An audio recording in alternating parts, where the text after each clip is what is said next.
Di Perumahan Puri Asih Sejahtera, Jakarta Setia, Kota Bekasi. Di Bekasi, Kota Bekasi, Bambu Kota Bekasi, Jawa. Aksi saling dorong terjadi saudara saat eksekusi lahan rumah warga di Kota Bekasi, Jawa Barat.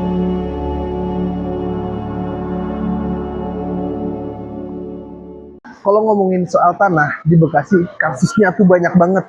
Mulai dari sertifikat ganda, pembebasan tanah untuk jalan tol, sampai praktik mafia tanah. Nah, masalahnya konflik-konflik ini tuh seringkali bukan cuma soal tanah, tapi soal kepastian dan keadilan hukum itu tersebut. Pada awal Januari 2026, Pengadilan Negeri Bekasi memerintahkan eksekusi 12 rumah di Perumahan Puri Asih Sejahtera, Jakarta Setia, Bekasi Selatan. Rumah-rumah itu telah dihuni warga sejak tahun 1980-an, bahkan ada yang sudah tinggal sekitar 40 tahun. Namun, tiba-tiba harus dikosongkan dan dibongkar paksa.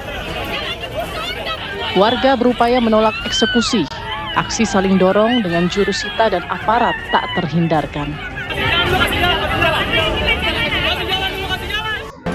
Masalahnya bermula dari hak peralihan atas tanah yang nggak disadari sama warga.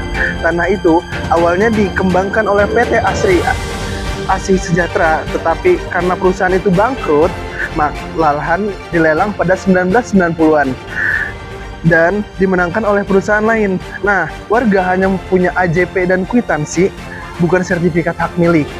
Nah, sehingga ketika gugatan masuk dari perusahaan baru, warga kalah di pengadilan setelah proses panjang puluhan tahun.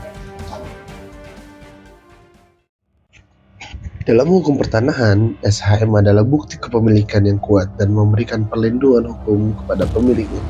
Sayangnya, dalam kasus ini, banyak warga belum memiliki SHM karena proses sertifikasi yang tertunda sejak awal perumahan dibangun. Suatu persoalan administratif yang kemudian berdampak fatal secara hukum. Kasus ini juga memperlihatkan bagaimana sistem pertanahan bisa dimanfaatkan oleh oknum dan pihak berkepentingan. Nah, terutama ketika dokumen hukum tidak lengkap dan tumpang tindih.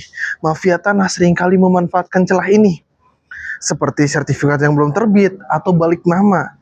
Nah, ketidaktahuan warga dan ketidakjelasan dokumen lalu berjuang pada konflik panjang yang merugikan masyarakat.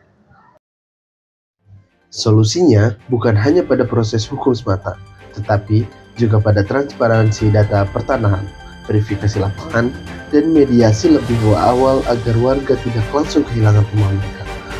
Warga semestinya dilindungi oleh negara melalui kepastian hukum yang adil, bukan terus dikorbankan di meja persidangan.